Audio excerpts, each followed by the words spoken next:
తొలి తెలుగు ఖగోళ శాస్త్ర గ్రంథ రచయిత శ్రీ గుబ్బూరి వెంకటానంద రాఘవరావు గారి జ్యోతిర్వేదం 12వ భాగం 17/8/20 నక్షత్ర మండలాల గురించి చెప్తున్నారు. వేదంలో ఏం చెప్పారు? ఇతర దేశస్తులు ఫోటోలు పెట్టారు, లేకపోతే బొమ్మలు గీశారు, దానికి మన వాళ్ళు చెప్పిన దానికి ఎంత పోలికలు ఉన్నాయి, భేదాలు ఉన్నాయి, అవన్నీ చర్చిస్తున్నాయి. ఇప్పుడు సర్పధారి మండలం, సర్పాన్ని ధరించిన వాడి మండలం. ఖగోళంలో నక్షత్ర పటాలలో ఈ సర్పధారి మండలంలో గల చుక్కలను, నక్షత్రాలను పరిశీలించిన వాళ్ళకి అవి నిజంగా శేషుడి మడతలలో చుక్కలే కానీ వాటికి ప్రత్యేకత లేదు అని స్ఫురించకమా. అంటే శేషుడిలో ఉన్న ఆ నక్షత్రం దురభిమానంలోని సమదృష్టితో సత్యాన్ని చూస్తే శేషుడి లోనివే కానీ ఈ చుక్కలు ఇతర గుణాలతో చేర్చవలసినవి కావు అని అర్థం.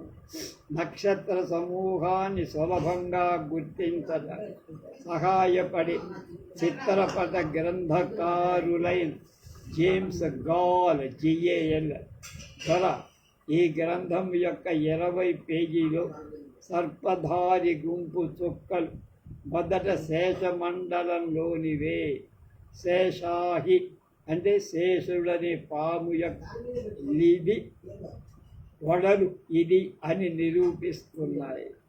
మధ్య మరొక చుక్కల గుంపు సర్పధారి మండలాన్ని పేరుతో ప్రత్యేకింపబడి అసలులో అలా లేదు అని చెప్పాడు. దుర్భిణి అంటే దూరపు వస్తువుని చూసే, లేక వినా జ్యోతిష్ శాస్త్రం అంటే జ్యోతిష్ శాస్త్రం వాళ్ళకి దుర్భిణి ఉండాలి. ఆస్ట్రానమీ వితౌట్ టెలిస్కోప్ అనే ఒక చక్కని గ్రంథం రచించాడు ఈడబ్ల్యూ మాండర్ అనే ద్వారా. అందులో 8వ పేజీలో ఇలా చెప్పారు: కలగా పొలగపు చుక్కల గుంపులలో సర్పధారి ఒకటి ఉంది. శేషుడి శరీర మడతలతోనే దీనికి సంబంధం ఉంది. మన ప్రాచీనులు ఈ చుక్కలను అలాగే భావించి, కానీ మధ్యలో గ్రీకులు మాత్రం మరొక గుంపు కింద ఈ చుక్కలను విడదీసి వాటికి సర్పధారి అనే పేరు పెట్టారు. బెనీలియస్ రోమక కవి కూడా ఈ చుక్కలను సర్పధారిగానే తీసుకుని ఒకానొక వృద్ధుడు ఆ మహామహితో అంటే ఆ శేషుడితో కుస్తీ పట్టు దారుణమైన ద్వంద్వ యుద్ధం చేస్తున్నట్లు వర్ణించాడు. ఒకరికొకరీడు తీయగా సమబలశాలులై సమరం చేస్తున్నట్టు ఆ పోరాటం సాగవలసిందే కానీ అది పూర్తయ్యేది కాదు. కనుక గ్రీకు గాథలలో సర్పధారి పూజ్యపాదుడైన వృద్ధుడు పాశమై బంధించటానికి చూపే ఆ ఘోర సర్పాన్ని అతడు 2 చేతులతో పట్టి మెలికలు విప్పుతున్నట్లుగా హరికులేశుడి దిగువ మనకి కనపడతాయి. బెల్టన్ మహాకవి ఈ ఘోరమైన పాము యొక్క దేహాన్ని ప్రశంసించాడు.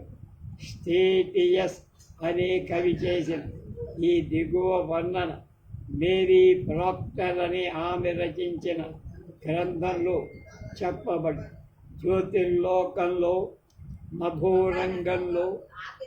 నభోరంగాన్ని విభజిస్తే జ్యోతిర్లోకంలో నభోరంగాన్ని విభజిస్తున్నదా అన్నట్లుగా ఈ మహాసర్పం ఉత్తరం నుండి దక్షిణానికి మరలి చుట్టలు చుట్టుకుంటూ మెరిసే దేహంతో మూల మూలలకు వ్యాపిస్తుంది. 5.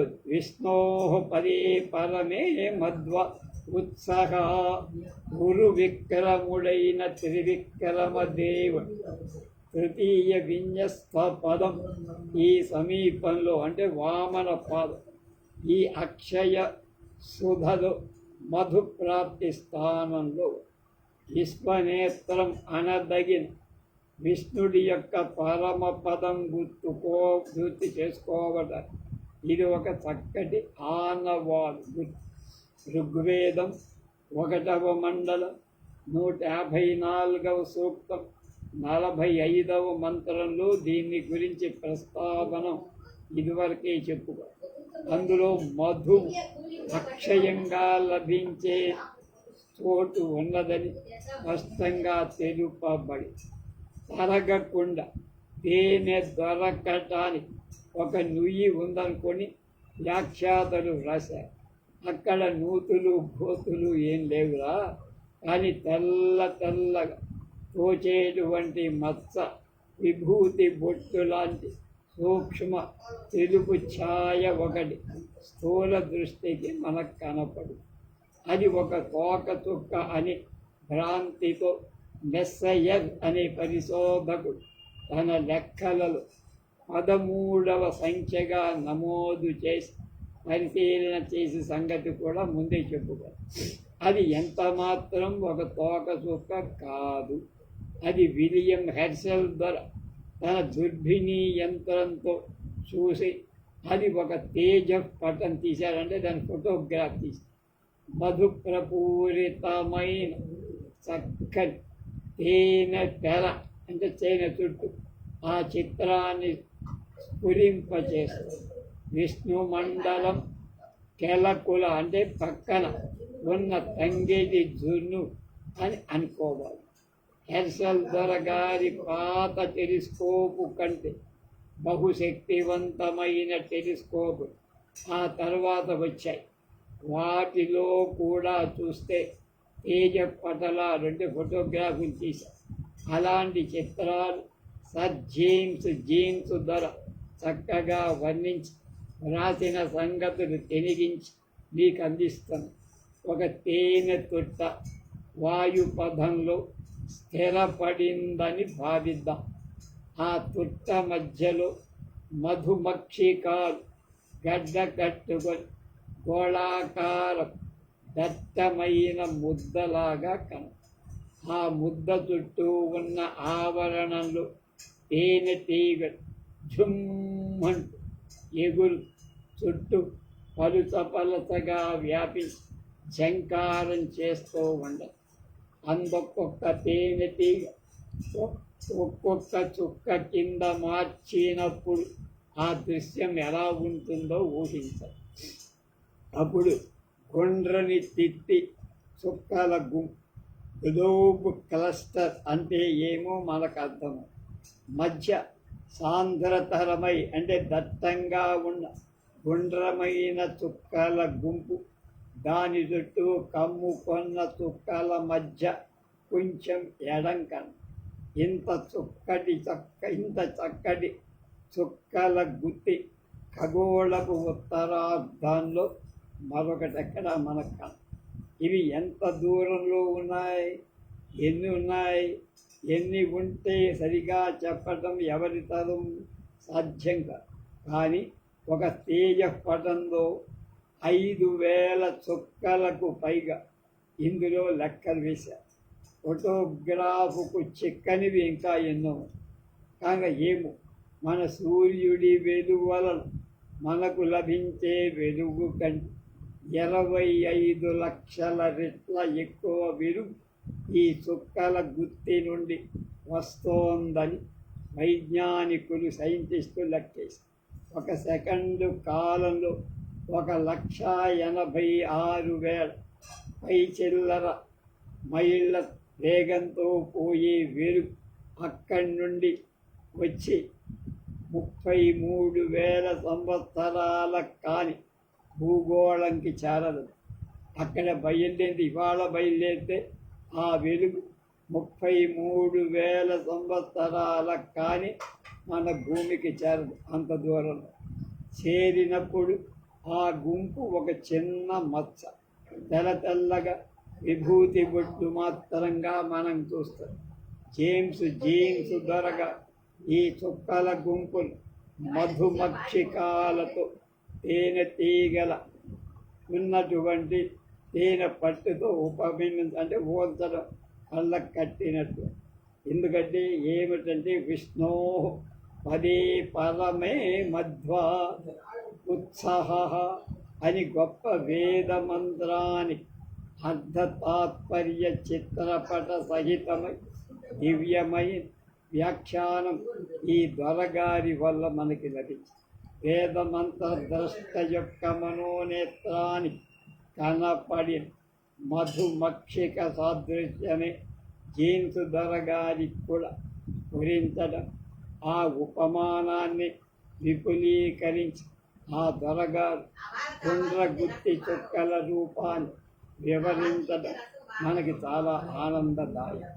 వేద ఋషుల సత్యవాక్యులను నవీన వైజ్ఞానికుల చిత్రపట వ్యాఖ్యానం ధృవపరచడమే కాక వాటి నిజం ఏమిటో తెల్లం అవుతోంది. చలించిపోకుండా యావత్కాలం నిలబడగల సత్తా శాశ్వతమై వెలైసే యథార్థం సత్యానికే ఉంది.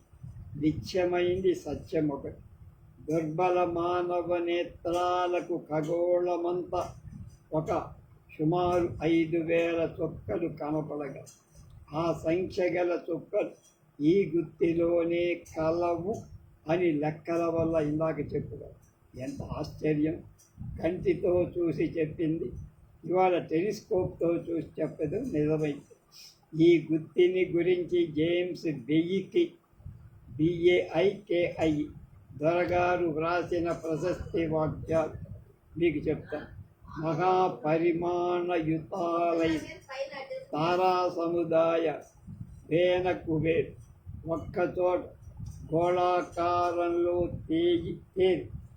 తేజరిల్లే దృశ్యాలు అత్యద్భుతం. అలాంటి గుండ్రని గుత్తి చుక్కల గుంపులో M13 గుంపే చాలా పెద్దది, ప్రథమంగా లెక్కించతగి. అంత రమ్యమైన దృశ్యం ఖగోళంలో ఇంకొకటెక్కడా మనకు కాదు. పెద్ద టెలిస్కోపులో ఒక మారు చూస్తే మరెన్నడూ మరవరాని అంతటి మహనీయ సౌందర్య దృశ్యం ఇంకొకటి కాదు. విల్సన్ పర్వతస్థమైన విల్సన్ మౌంటైన్ మీద ఒక పెద్ద టెలిస్కోప్. దీనిని చూసిన ఒక వ్యక్తి ఇలా రాజా, కంటి అద్దం ఐపీస్ మీద వెలుగు ప్రసరించిందే తడవుగా నల్ల మొక్కమల్పై తళతళ మెరిసే వజ్రపు పొడుల విధంగా ఈ గుంపులో చుక్కలు ప్రకాశమానమయ్య. చిన్న చుక్కల మాట అటు వదిలేసి పెద్ద చుక్కలు లెక్కింపగా వాటి సంఖ్య 1,200కు పైనే కనుక ఈ గుత్తి 30,000 వెలుగు సంవత్సరాలు లైట్ ఇయర్స్ దూరంలో ఉంది. కాంతి ఒక సెకండ్కి 186,000 కిలోమీటర్లు పోతున్నాను. దాన్ని సెకండ్కి 60తో హెచ్చరిస్తే నిమిషానికి, దాన్ని 60తో హెచ్చరిస్తే గంటకి. ఆ గంటని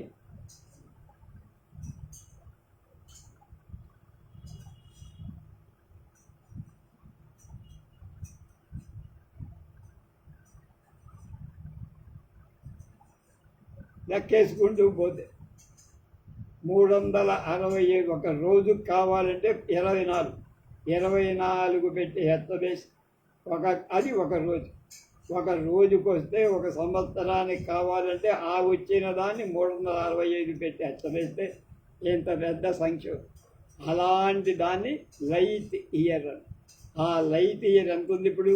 30,000 వెలుగుల సంవత్సరాల దూరంలో ఉంది. కంటికి ఊహకు అందదు.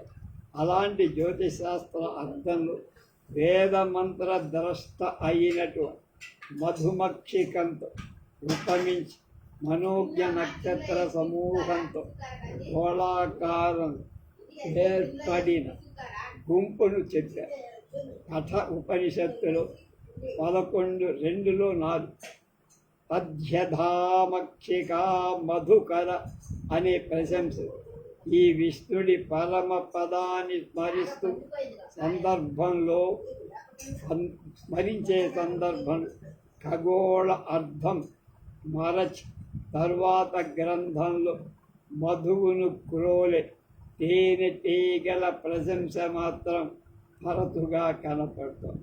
కనుక ఇందాక ఎవరు చెప్పినా మందాని గురించి భాగవతం 3వ స్కంధం 8:31 వినీతి దివీతి మామ్నాయ మధువ్రత శ్రియా శ్రీహరి పరివేష్టించిన వై వేదాత్ మధుకరాలుగా తుమ్మెదల్లాగా దేవుణ్ణి కీర్తిస్తూ ఉన్న బ్రహ్మ చూశారు అని చెప్పి భాగవతం 5వ స్కంధంలో 25:7 20వ అధ్యాయం ఏదో ఉంటుంది సర్గం తులసికామోద మధ్వాసవేన మాజ్యన్మధుకర భ్రాత మధుర గీత శ్రియం వైజయంతి అనే అతను రాసిన వ్యాఖ్య. విష్ణు భగవానుడు మధుర స్ఫిరిత గీత స్త్రియం వైజయంతి మది అంత కలిపబడి మళ్ళా తులసి కామోద మధ్వాసనేన మాధ్యన్ మధుకర భ్రాత మధుర గీత శ్రియం వైజయంతి మది. విష్ణు భగవానుడు వైజయంతి మాల ధరించడం పురాణ పరిశుద్ధి. ఆ మాలలోని తులసి దళాలు ఎన్నటికీ వాడవు. అవి నిత్య నవ్యంగా ఉంటాయి. వాటి మాధుర్యంచే ఆకర్షితాలై మధుకరం 9వ వ్రాత మహా ఆహ్లాదం ఝుమ్ ఝుమ్ అనే మధుర గీతాల చెవులకు ఇంపుగా గానం చేస్తుంది.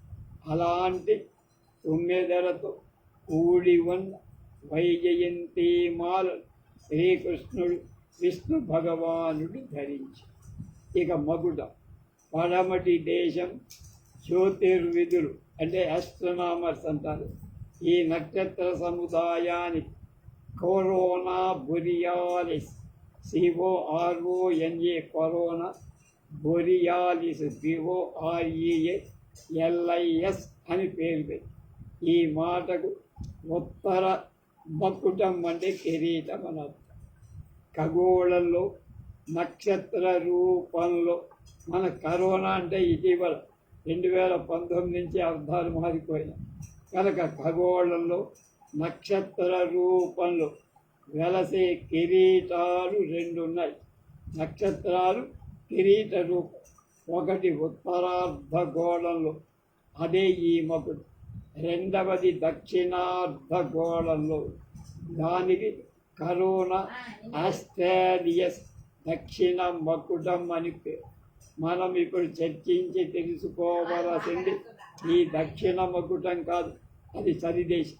ప్రత్యేకంగా ఉత్తరాకాశంలో వెలుస్తూ విష్ణు మండలస్థమైన మకుటాన్ని మనం ఆలోచించాలి. ఈ మకుటం అర్ధచంద్రాకారం గల 6 చుక్కల గుంపు. వాటిలో అత్యుజ్వలమైన నక్షత్రాలు పడమటి దేశం వాళ్ళు ఆల్ఫెక్కా అంటారు. ALPHECCA. ఈ కిరీటాన్ని గురించి పడమటి దేశాలలో వ్యాప్తమైన గాథలను గురించి ముందు మనం తెలుసుకోవాలి. రోమన్ల దేవతలలో వల్కన్ అనేవాడు ఒకడు. అతని భార్య వీనస్ అని ఆమె. ఆ దేశస్థులకు ఆమె ప్రేమ దేవత, శృంగార దేవత వీనస్ అనే ఒక మహారాణి. హరియడిని ARIADN నామ్ని ఆమె అనుగ్రహానికి విశేష పాత్రుడయ్యాడు. రత్న ఖచ్చిత స్వర్ణ శ్రీ కిరీట ఈ భక్తురాలి ఆ దేవత అనుగ్రహించి ఆ తరువాత దైవ సంకల్ప బలంతో ఆ కిరీటం ఖగోళంలో నక్షత్ర రూపంగా వెలుగొందుతుంది. క్రీస్తు పూర్వం 3వ శతాబ్దంలో ఉండిన రోమక కవి Apollonius roads APPOLONIUS RHODES roads ఈ కిరీటాన్ని ఇలా వర్ణించి ఆ మహారాజ్ఞి ధరించిన గొప్ప కిరీటం ఈనాటికి కూడా నక్షత్ర మండలంలో ప్రకాశిస్తూ కనపడుతోంది. స్పెన్సర్ అనే పేరు గల ఇంగ్లీష్ కవి ఈ కిరీటాన్ని మకుటాన్ని ఇలా చెప్పారు. హ్యారియడ్ని మహారాణి శిరస్సున ధరించిన దివ్య మకుటం ఇవాళ ఆకాశంలో నభోంతరంగంలో ఎంత చక్కగా తేజరిల్లుతోంది. నక్షత్ర మండలానికి ఆ కిరీటం ఒక చక్కని భూషణంగా ఒప్పారుతోంది అన్నారు. మెనీలియస్ అనే రోమక కవి ఇలా చెప్పారు. భూతేశ మండలం, భూతేశుడు అంటే అందరికీ ప్రభువు దేవుడు, పక్క ఈ కిరీటం కనపడుతోంది అంటే వెలుగుతో. అందులోని చొక్కాలన్నీ ఒక్క విధమైన తేజస్సుతో మెరుస్తుండటం లేదు. కొన్ని తక్కువ కాంతి కలిగి ఉన్నాయి. అన్నిటికీ మించి ఒక చొక్క మహాద్భుత కాంతి సంపద కలిగి ధగధగదాడు. రోమనులకు ముందు నాగరికత ఎవరిది? గ్రీకు దేశం, గ్రీసు దేశము గ్రీసు. వైజ్ఞానికులు ఈ చుక్కలను కిరీటంగా అనుకోవాలి, ఒక చక్కని పూల దండగా భావించి. హెత్తేలి దొరగా ఈ కిరీటపు చుక్కలను రత్న ఖచ్చితమై దివ్యమై విచిత్రమై తోచే స్వర్ణ బంగారు ఆభరణాలతో పోల్చాలని, అది ఎంతో హృద్యంగా ఉందని బెయికి అనే దొర వర్ణించి మన ప్రాచీనులు ఎలా వర్ణించారో ఇప్పుడు విష్ణు భగవానుడి శిరస్సుపై ఒక చక్కని కిరీటం మెరుస్తోందని మన పురాణాలు చెప్తాయి. ఆ కిరీటం యొక్క ఘనతను బట్టి చూస్తే అందులో ఒదిగిన అమూల్య రత్న రాసులను చూస్తే ఆ కిరీటం ధరింపగల తాకత్ ఇంకెవ్వరికీ లేదు. ఈ కిరీటాన్ని అన్యైర భార్యై శిరసి పరిసరద్రస్మి కోటీర కోటి అని త్రివిక్రమ పండితార్యుడు చెప్పి హిరణ్యాక్షుడి విష్ణుదేవుడితో అయిన గదాయుద్ధంలో ఆ రక్కసుడు విష్ణువుని చంపమై గదతో కొట్టా. అప్పుడు ఆ కిరీటం తూలి గొప్పలాగా పక్కన పడి ఆ కిరీటంలోని గొల్ల భాగం మీదకు శిఖరం అడుగుపై పడటం చేత ఖగోళంలో అదేవిధంగా ఈ మకుటం మనకు కనపడతాం. విష్ణువు ఆనాడు తగిలిన గదాఘాతం చేత రక్తం ప్రవహిస్తోంది. స్రవించే రక్తంతోనే ఆయన సింహాసనం మీద వెలసారు. రక్తస్రావం అరికట్టడానికి అక్కడి భక్తులు ఇప్పటికీ ప్రతిరోజు ఆ విగ్రహానికి చందనం పూస్తారు. అంటే మంచిగా 1 సంవత్సరం ఇట్లా పెరిగిన చందనపు పూతలను అక్షయ తృతీయ వైశాఖ శుక్ల తృతీయ రోజున అర్చకుడు దాన్ని తీసేస్తారు, పీకి తీసేస్తారు. అదే నిజరూప దర్శనాధికం అవ్వటం చేత ఆనాడు గొప్ప ఉత్సవం. ఆనాడు పడబడ సూర్యుడు ఉంకగానే ఈ కిరీటపు నక్షత్రాలు సాయంకాలం తూర్పున ఉదయిస్తాయి. మహాభుజుడు గదాధారి హిరణ్యాక్షయోధుడి హస్తగతమైన గద అక్కడ అదృశ్యమవుతుంది.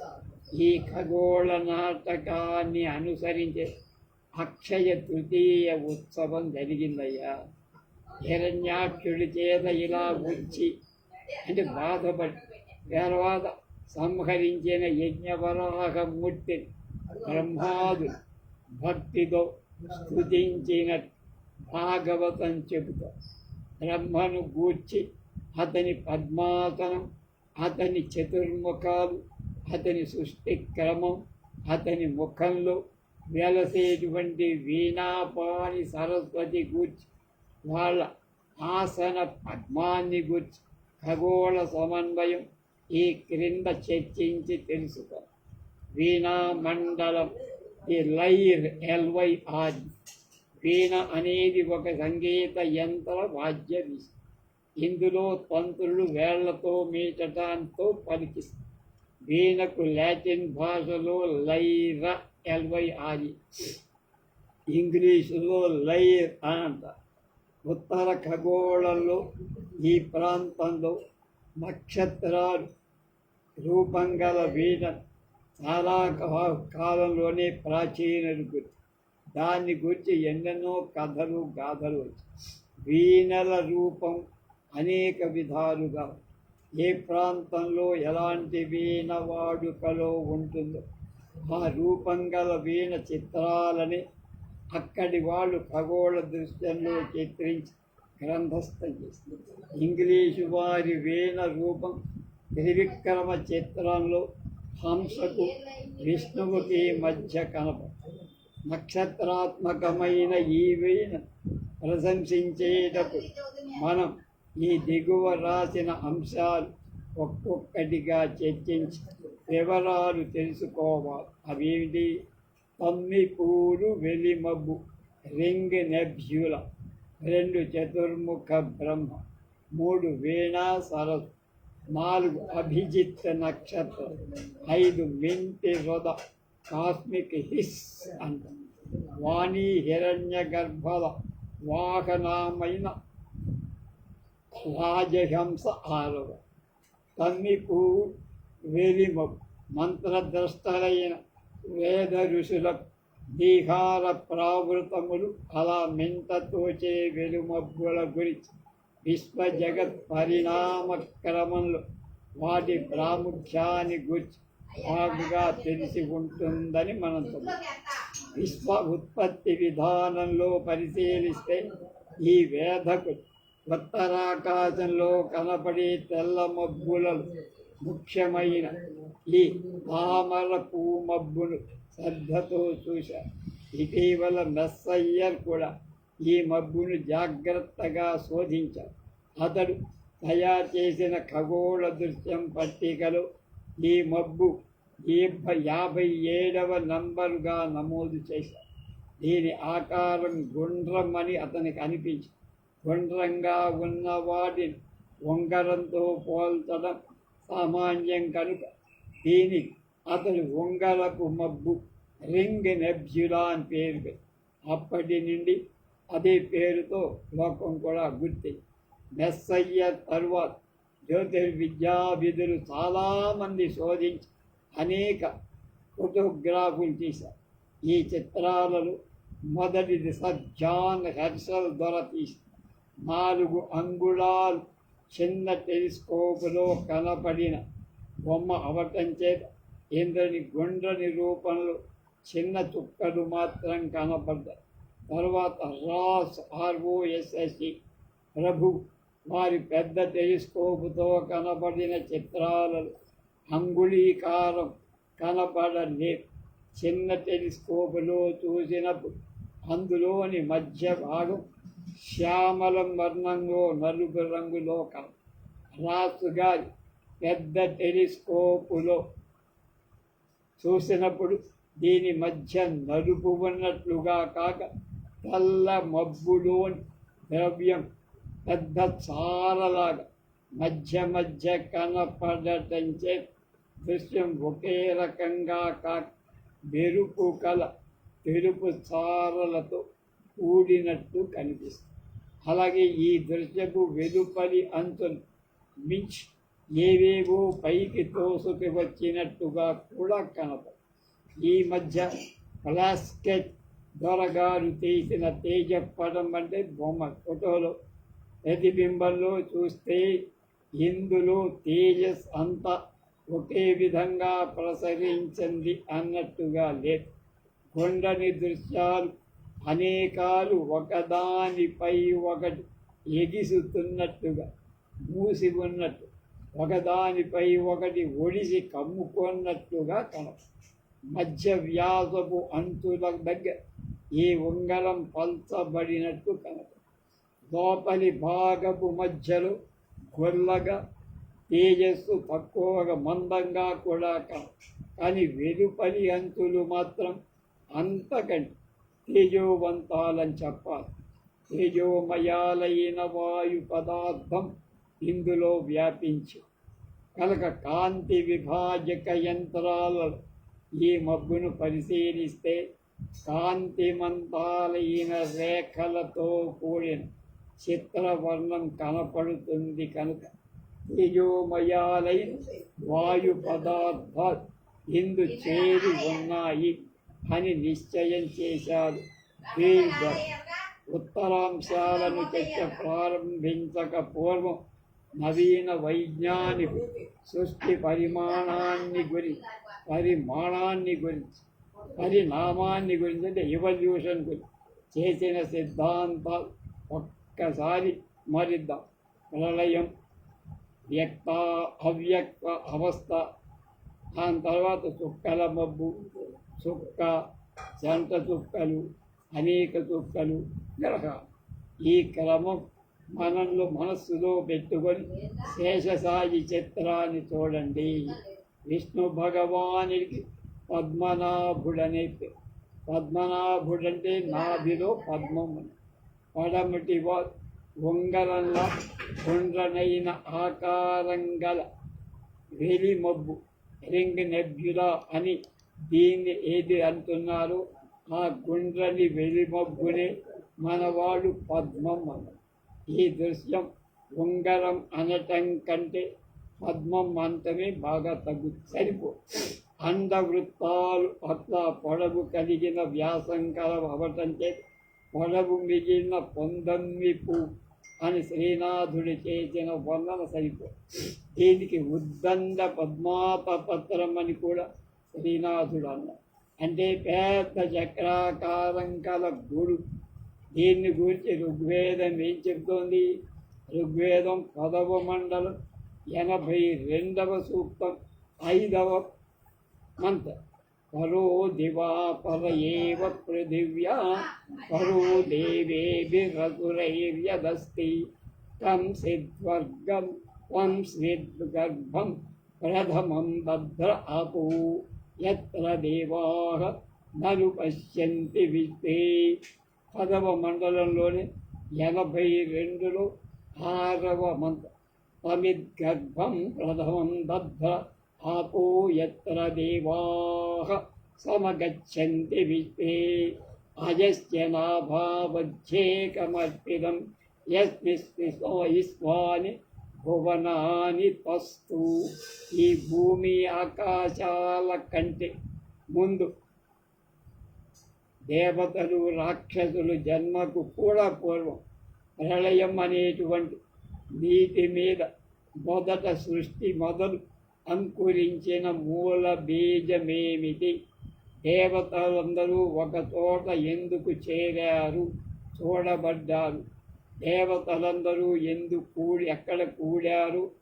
ఆ బీజాంకురాన్ని మొదట జలాలు నీరు గ్రహించాయి. ఎవడికి జన్మ లేదో ఆ మహాత్ముడి నాభి కమలంపై అది నిలబడింది. ఆ విశ్వంలోని భువనాలన్నీ ఈ మూల బీజాంకురం నుండి ప్రాదుర్భవించి సృష్టిని గురించి ఋగ్వేదం తెలిపిన సంగతులు. దేవతల నక్షత్ర రూపాలు ఏర్పడక పూర్వమే, భూమి ఆకాశాలు పుట్టడానికి పూర్వమే పరాత్పరుడైన విష్ణు భగవానుడి నాభి కమలం నుండి నీహార ప్రావృత మాయమానమైన తెల్ల మబ్బొకటి బయటికి జలం మీద తేలింది. అలా తేలినది స్థైర్యంగా నిలబడింది. ఖగోళ స్థలాన్ని, విశ్వభువనాలను ఈ బీజాంకురాలు అందులో ఇమిడి ఉన్నాయి.